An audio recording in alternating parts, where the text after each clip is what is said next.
মসজিদে যতক্ষণ বৈশা থাকে এক ফেরেশতা ডাইনে বৈশা চোখের পানি জড়াইতে থাকে, আল্লাহুম্মা গফিরলা, আল্লাহ আরে মাফ করে দেন না।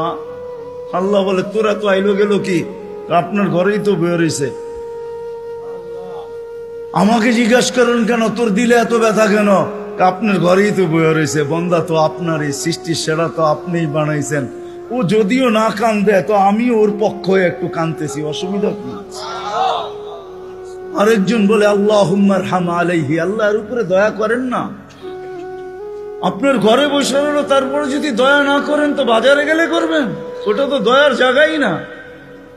কি করে না করে না দোয়া? যতক্ষণ মসজিদে বসে থাকে আরেকজন নামাজের সওয়াব লিখতে থাকে। আল্লাহ বলে ঘুমায় তো রইল, তুই নামাজের সওয়াব লেখোস না কেন? ঘুমাইলো তো আপনার বাড়িতেই ঘুমাইছে, আর কোথায় ঘুমাইছে? সওয়াব লিখবো না তো লিখবো না কেন? এটাও ফেরেশতা চালায়। আপনি ভাবেন শ্বাস প্রশ্বাস এমনি নেন? কন্ট্রোল রুম আছে, কন্ট্রোল রুম।